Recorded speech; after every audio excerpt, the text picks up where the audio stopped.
Hey everybody, we're talking about a little hack that has really improved my sex life, and this hack applies to both women and men. So we're talking to both women and men here on how to improve your sex life. Now, one of the things that I talk about in my newly released book is about the importance of pelvic floor health. And this is not only important for the ladies. We know for women, healthy pelvic floor helps with reduction of things like pelvic pain and can help make sex feel better. And that's more well known. But what a lot of men don't realize is that a healthy pelvic floor is actually essential for good erections, and that problems in the pelvic floor can lead to things like erectile dysfunction. Now, those of you that have been following my work for a while, my name is Dr. Diane. If you don't know me, I'm a board-certified sexologist. And those of you that have been following my work for a while know that one of the things I talk a lot about is how with pelvic floor health, we want to make sure that we are thinking about all of the muscles in this area, and that this is one of many different root causes. So if you're a man and you're like, you have some level of erectile dysfunction and you're listening, we want to consider pelvic floor health because that can lead, problems with pelvic floor health can lead to ED. We also want to consider testosterone and stress, and if you're bored in the bedroom, and if you have any general image things or genital shame or performance anxiety, any of that can really greatly impact you too.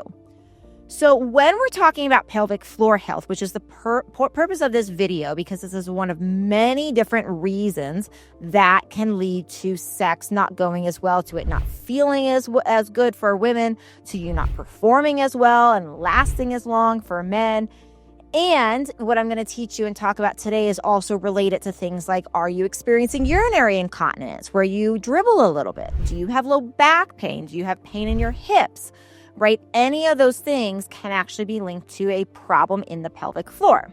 So what is the pelvic floor? Well, the pelvic floor is a grouping of muscles. There's 14 muscles that make up the pelvic floor, and they kind of make like a hammock shape, and they sit at the bottom of the abdominal cavity. So they kind of provide support for those abdominal organs. But then they also connect into the sacrum, they connect into the genital area, and so they're deeply influencing the movement of the pelvic floor, or they're deeply influencing the movement of the genital muscles, but they also will impact things like neurological signal to the genitals. They also can impact things like blood flow to the genitals. So when the pelvic floor is not functioning correctly, this can lead to a lot of problems for both men and women in sex and beyond. So oftentimes people think of aging and the pelvic floor becoming too loose, like it's not strong enough. And this is for women, where women are taught to do Kegels, where you're squeezing your P muscles. The problem is for both men and women, especially with aging, oftentimes the problem is not that these muscles are too weak. It's that they're almost like holding in contraction, like a big muscle cramp, right? So this is can even come from things like not doing sit-ups with the proper form, not doing any sort of weightlifting with the proper form. We can often squeeze these muscles incorrectly. Also, we see that if we have any jaw or neck problems, TMJ, for example, grinding at night, that's creating this imbalance in the upper part of our spine, and the body then compensates by creating the lower part of our spine also moving into contraction to kind of hold the spine still. So if the upper part goes into hypercontraction, the lower part often tends to go into hypercontraction. So point being, the pelvic floor, these muscles, many times, especially with aging, they are actually too tight and they're not elastic. They're not stretchy enough. And when they're too tight, that is not allowing that blood flow to the penis. That is not allowing for that softening of the vagina. And we can have problems for men and women alike. So my favorite product on the market for this, I want to introduce you to, is called the Cooch ball, but really it should be called the ball because it can be used for both women and men. And like I said, it's needed for both women and men. And what this ball is, it's a ball that you sit on. So basically you will sit under this. So I'll put it under me right now, and it sits under the pelvic floor. And so the pelvic floor then kind of leans like slightly forward. When you buy this, you also get videos for free on how to do this. I'm going to put a link to this as well as coupon codes for you in the show notes.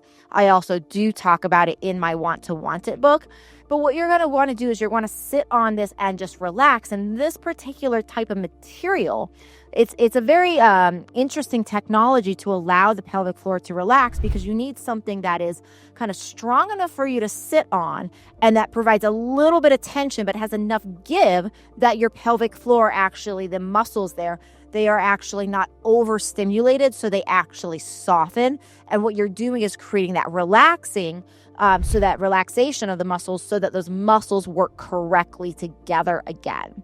So that's basically the thing here is the Cooch ball here can be used for both genders. Definitely should be used for both genders.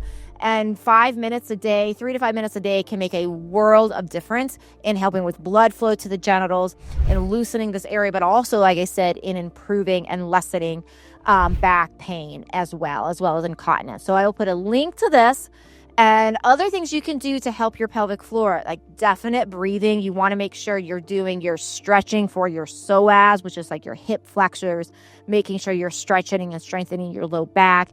The breathing exercise really can help work the pelvic floor, especially that deep breathing where you're breathing in a slow count and you're really imagining your belly stretching on both sides, on all sides. And so imagining like your rib cage moving out, imagining your diaphragm descending, going lower. So you're filling up that entire abdominal cavity, and then slowly letting that breath out can do wonders for the pelvic floor as well. So these are some ideas, but again, whether you're listening as a woman or listening as a man, really in many ways, I think this is particularly important for men to hear, because it's overemphasized for women and underemphasized for men. But you all have these muscles too. They are absolutely a part of your anatomy and absolutely go into the genitals. And we just don't talk about this as much for men. So it's an important part of getting the blood flow to the penile tissue correctly. And remember, this is one of many pieces of the puzzle, as I always talk about, but a very important one. So links for this will be in the show notes, as well as discount codes. I'll see you all real soon.